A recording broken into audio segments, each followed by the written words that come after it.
గాంధీ గారు నమస్తే అండి. మరి జోగి రమేష్ అరెస్ట్ అనేది అప్రజాస్వామికం, కక్షపూరిత చర్యల్లో భాగంగానే ఈరోజు అక్రమ కేసు పెట్టి అక్రమ అరెస్టు చేశారు జోగి రమేష్ని అని చెప్పి పెద్ద ఎత్తున వైసీపీ నాయకులందరూ కూడా మాట్లాడుతూ ఉన్నారు. దీన్ని ఎలా చూస్తారు? అసలు జోగి రమేష్ అరెస్ట్ని ఎంతవరకు మీరు సమర్థిస్తారు? అందరికీ నమస్కారం. మీరు 10 రోజుల నుంచి నడిచే నడక జోగి రమేష్ కుటుంబం, వాళ్ళ అన్నదమ్ములు కానివ్వండి, వాళ్ళ పుత్రరత్నాలు కానివ్వండి, వాళ్ళ ఇంట్లో మహిళలు కానీ మహిళలు కూడా రోడ్డు ఎక్కించాడు.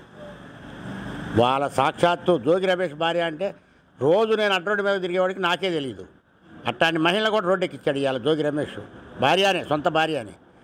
మరి అసలు నేనేం ఎరగను, కనకదుర్గమ్మ సాక్షిగా, నా కులం సాక్షిగా, నా మతం సాక్షిగా అన్నాడే. మరి ఇవాళ ఎందుకు అరెస్ట్ చేశారు? నన్ను అరెస్ట్ చేయరే, నిన్ను ఎందుకు అరెస్ట్ చేశారు? నువ్వు దాంట్లో ఎంతో కొంత నిప్పు లేదు పొగరాదు జోగి రమేష్గా, గుర్తుపెట్టుకో. దాంట్లో నీకు ఎంతో కొంత ఉంటేనే అది బయటకు వచ్చింది. మరి వాళ్ళు జైల్లో పెట్టారు. మరి ఎందుకు ప్రమాణాలు చేశావు నువ్వు? రాష్ట్ర ప్రజల మీద కూడా ప్రమాణం చేశారా జోగిగా నువ్వు? అంటే ఈ రాష్ట్రం బాగుపడాలని లేదు నీకు, ఈ రాష్ట్ర ప్రజలు బాగుండాలని లేదు. అందరూ మత్స్య అయిపోవాలి, ఈ రాష్ట్రం కూడా మత్స్య అయిపోవాలి. అదేనా నీ నైజం? నువ్వు గుర్తుపెట్టుకో జోగి రమేష్గా. మాట్లాడే భాష యాస మొత్తం అగమ్య గోచరంగా ఉంది. ప్రజల మొత్తం మీద ఒట్లేయటం, నీ సామాజిక వర్గం మీద ఒట్లేయటం, మేము బీసీలం కాబట్టి ఇటు చేస్తున్నాను అని అంటాం. బీసీ అయితే అటు చేస్తారా? మరి ఆయన ఎందుకు అరెస్ట్ చేశారు?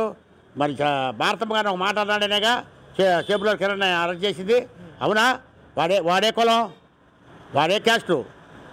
దద్దమ్మల్లారా తెలుసుకోండి. చంద్రబాబు నాయుడు నైజం ఏంటంటే తగాదకి మనిషి కాదు ఆయన. ఆయన ఏ కాడికి ఈ రాష్ట్రం బాగు కోసం చూస్తున్నారు. వాళ్ళ ఇద్దరు అయ్యల కొడుకులు ఇద్దరు అలో రామచంద్ర అంటూ వాళ్ళు దేశాలు పట్టుకొని గడప తిరిగి పారిశ్రామికవేత్తల్ని వాళ్ళని తీసుకొస్తున్నారు. ఎందుకు? ఈ రాష్ట్రం బాగు కోసం.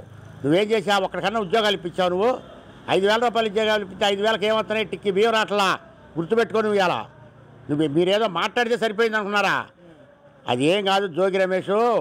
నువ్వు చేసిన కుళ్ళు కుతంత్రాలు చాలా ఉన్నాయి. నువ్వు ఒకడివి, పేరు నానిగాడు ఒకడో, మరి వాడు కొడాల నానిగాడు ఒకడో, అనిల్ కుమార్ యాదవ్ ఒకడు, మీరందరూ చేసిన దుర్మార్గాలు ఎన్ని ఉన్నాయంటే అసలు చెప్పనలివి కాదు. చెప్పాలంటే 10 రోజులు పట్టింది మీ మొత్తం బహిర్గతం చేయాలంటే. అంటే గతంలో జోగి రమేష్ చంద్రబాబు నాయుడు ఇంటి మీద దాడికి వెళ్ళాడన్న అక్కసుతోనే ఈరోజు జోగి రమేష్ మీద అనాధికారికంగా కేసు పెట్టి అరెస్ట్ చేశారనే ఆరోపణలు కూడా వైసీపీ నుంచి వినిపిస్తా ఉంది. అసలు చంద్రబాబు నాయుడు మీద ఏముందని మీరు అరెస్ట్ చేసి లోపల పెట్టారు? మీ భార్య అడుగుతుంది. మరి చంద్రబాబు నాయుడికి కూడా భార్య పిల్లలు ఉన్నారని. మరి ఉన్నారు, ఆయనకి భార్య పిల్లలు లేకుండా ఉండాలని మీ ఉద్దేశం? మరి ఆయనకి భార్య పిల్లలు ఉన్నారు, మీకు భార్య పిల్లలు ఉన్నారుగా. మరి ఎందుకు మాట్లాడుతుంది నీ భార్య అట్ట? మరి ఏముందని ఆయన 53 రోజులు జైల్లో పెట్టారు. నువ్వు నిజంగా లిక్కర కాపిచ్చి నీ ఇష్టానుసారం చేసి రంగారెడ్డి జిల్లాలో ఎంతమంది చచ్చిపోలేదా? ఇది వాస్తవం, ఇది అబద్ధమా? ఎవరన్నా మాట్లాడితే నా అబద్ధమా? నేనే తెలుగుదేశం వాడిని కాదు, నా ఇష్టానుసారం మాట్లాడతాను. నేను కాంగ్రెస్ వాడిని, కాంగ్రెస్ వాడిగానే మాట్లాడుతున్నాను నేను. గుర్తుపెట్టుకో జోగి రమేష్, నువ్వు కాంగ్రెస్లో పుట్టావు. మాట్లాడితే కాంగ్రెస్నే ఎత్తుకుంటున్నారు ఇవాళ మీరు. ప్రతివాడు మా పేరు ఎందుకు మీకు? మీరు చేసేయాలి దుష్ట పరిపాలన, దుర్మార్గ పరిపాలన చేసి మా కాంగ్రెస్ పేరు ఎందుకు ఎత్తారు మీరు? సోనియా గాంధీని మంట కలిపాము, సముద్రంలో కలిపామని అన్నాళ్ళు మొత్తం మీరు. కాంగ్రెస్ పార్టీని భూస్థాపితం చేసామన్నాళ్ళు మీరు. మా పార్టీ జోలి మీకు ఎందుకో? మీకు మొఖానికి సిగ్గు సెలవు ఉందా? మా పార్టీని ఎత్తారు. అసలు మీరు చేతనాన్ని వెళ్ళైతే నా కాంగ్రెస్ పార్టీ ఉన్న కాడి నుంచి నాకు సెల్ ఫోన్ ఉంది, అదే నెంబర్ వాడుతున్నాను. ఇవన్నీ నీకెందుకు? నీ నైజం ఏందో నువ్వు చెప్పుకో. నువ్వు సారా కాసావో కాయలేదో కోర్టు పోయి తేల్చుకో. చంద్రబాబు నాయుడు తిడతాం, లోకేష్ బాబుని తిడతాం, పవన్ కళ్యాణ్ తిడతాం. పిచ్చుకోక్క పవన్ కళ్యాణ్ సొంత డబ్బులు పెడతాడు రాష్ట్రానికి. గుర్తుపెట్టుకో. నువ్వు ఒక చిన్న హోటల్, బడ్డీ హోటల్ నడిపే నైజం నీది. అట్లాంటి వాడు వీళ్ళ 1,000 కోట్లకి ఎట్టయ్యా అధిపతి వీడు. ఏం కాదు ఎట్టయ్యా? నేను పుట్టదోడు 5 ఎకరాల్లో పుట్టారు దద్దమ్మలారా. మరి నేను 42 సంవత్సరాల నుంచి కాంగ్రెస్లోనే ఉండా. మరి నాకు 1 రూపాయి లేదు. ఇంకా ఎకరం అమ్మా, నేను ఎకరం అమ్మారా జోగి? మరి మీకు ఆడి తెచ్చినాయి 1,000 కోట్లు, మీకు ఆ కార్లు ఆడి తెచ్చినాయి. ఏంది అడ్డగోలుగా మీ ఇష్టానుసారం రాష్ట్రాన్ని దోసు తిని రాష్ట్రాన్ని అప్పులు పాలు చేసి ఇవాళ ఇష్టం వచ్చిన నైజంగా మాట్లాడుతున్నావు. నువ్వు తెలియగలని అనుకుంటున్నావు. నువ్వు ఇవాళకైనా తెలుసుకో. అంటే దుర్గం తల్లి గుళ్ళోనే ఆయన అరచేతిలో దీపం పెట్టుకుని ఆయన ప్రమాణం చేసి చెప్పారు కదా, అంత అబద్ధం అంటారా? వాడు చేసినవన్నీ అబద్ధాలే. అంటే వాడికి దుర్గమ్మ తల్లి మీద నమ్మకం లేదు. ఆ తల్లి మీద నమ్మకం లేదు కాబట్టి వాడు ప్రమాణం చేశాడు. దొంగ ప్రమాణాలు అయ్యి. అంతేగాని ఆయన చేయాలని చేశాడు ప్రమాణం. మరి రాష్ట్ర ప్రజలు వస్తారు. ప్రజల పిలువు, నువ్వు ప్రమాణానికి రమ్మని వస్తాం, మేము వస్తాం, పిలువు, ఆడ చేద్దాం ప్రమాణం. నీ ఇష్టం గుళ్ళో చేద్దాం. అంతేగాని నువ్వు చంద్రబాబు నాయుడు నువ్వురా, ఏ చంద్రబాబు నాయుడు చేశాడు తప్పు? మీరు అక్కడ కూడా నిరూపించలేకపోయారు. మరి మీరు 5 సంవత్సరాలు పరిపాలించారు. చంద్రబాబు నాయుడు మీద ఏమైనా నిరూపించగలిగారా? లోకేష్ బాబు మీద ఏమైనా నిరూపించగలిగారా? మీరు ఎంతసేపు ఉండా దుశ్చర్య మాటలు, అబద్ధాల కోరుగా మాట్లాడారు తప్పితే మీరు రాష్ట్ర ప్రజల కోసం, రాష్ట్ర శ్రేయస్సు కోసం ఎక్కడైనా ఒకటి మాట్లాడారు. 3 రాజధానులు సిస్టమ్ పెట్టి ఎక్కడైనా సరే మీరు ఏమన్నా 3 ప్రాంతాలు ఎక్కడైనా సరే మీరు మెజార్టీ సీట్లు వచ్చినాయి మీకు? ఒక ప్రాంతంలోనైనా వచ్చినాయా? వైజాగ్ అన్నారు, వైజాగ్లో వచ్చినాయి మీకు చాని కుక్క కంటే ఈనంగా చూశారు మిమ్మల్ని. మరి మీరు బజార్కి ఎలా కుక్క మరి చిలక పలుకులు పలుకుతున్నారు. మరి ఓడిపోయిన తర్వాత జోగి రమేష్ గారే అన్నారు కదా, మేము అమరావతిని మళ్ళీ రాజధానిగా కొనసాగిస్తాము, ప్రజల తీర్పుని మేము గౌరవిస్తామని అన్నాడు. వాళ్ళకి సిగ్గు శరం లేదయ్యా. వాళ్ళు ఈ పూట ఒక మాట మాట్లాడతారు, మధ్యాహ్నం ఒక మాట మాట్లాడతారు, సాయంత్రం ఒక మాట మాట్లాడతారు, రేపు ఒక మాట మాట్లాడతారు. వాళ్ళకి సిగ్గు అనేది లేదు. ప్రజలు ఏమనుకుంటారా మనం మాట్లాడే భాష ఏందని వాళ్ళకి అర్థం కాదు.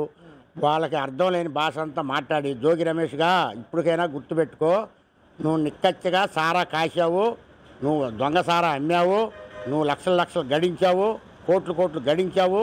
ఈ ముమ్మాటికి నిజం. అది దుర్గమ్మ తల్లి అని చెప్పింది. ఇప్పుడే చెప్పదో, అన్నం తినగానే అన్నం అరగదో. దాని టైం వచ్చినప్పుడు తెలిసింది. నువ్వు చేసిన ప్రమాణం కూడా దొంగ ప్రమాణమే. ఆ దొంగ ప్రమాణం కూడా మహాతల్లి చూస్తానే ఉండదు దుర్గమ్మ తల్లి. మాకు తెలుసు భగవంతుడు ఎప్పుడైనా సరే పాపిని కూడా కొంతకాలం ఓర్చుకుంటాడు, ఓర్పుగా చూస్తాడు. ఆ పాపి ఇంకా మారతాడేమోనని.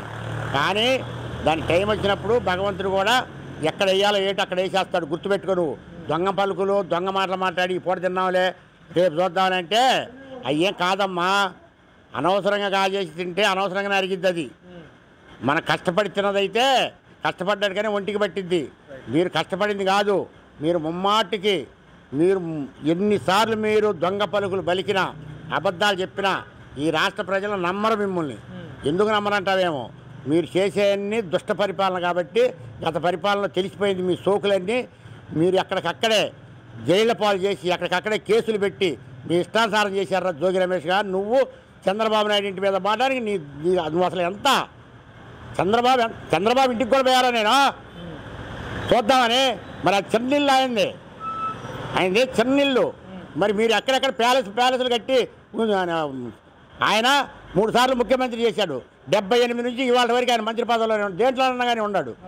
ఆయనలో మీరు ఎన్నో వంతని ఆయన మీరు అదంటారు. మాట్లాడిన సబ్జెక్టుగా నేను మాట్లాడా చంద్రబాబు గారిని, అయ్యా మా ప్లాట్లు సరి చేయించండి, రైతులకి చేయండి అని అడుగుతాం తండ్రిగా. ఆయన ఈ రాష్ట్రానికి ఒక తండ్రి లాంటి వాడు. మేము అడుగుతాం, ఎందుకంటే మేము భూములు ఇచ్చాం కాబట్టి మేము అడుగుతాం. అంత మాత్రాన్ని విమర్శిస్తారా చంద్రబాబు గారిని? ఆయన ఒకవేళ పని చేయకపోతే విమర్శిస్తావా? అసలు ఏం మాట్లాడారా బాబు మీరు? కుక్కలు అన్నారు, నక్కలు అన్నారు, దౌర్భాగ్యమైన మాటలన్నీ మాట్లాడారు చంద్రబాబు గారిని, వాళ్ళ భార్య గారు, ఆయన సతీమణిని. ఇంట్రావరా కుటుంబం తెలియదా మీకు? ఎరా జోగి రమేష్గా ఇప్పుడైనా సక్రమంగా గుర్తుపెట్టుకో. పిల్లలు ఉండారు, మీకు పిల్లలు ఉన్నారు, మాకు పిల్లలు ఉన్నారు కాదు. న్యాయం ధర్మం మాట్లాడుతూ నేర్చుకోండి.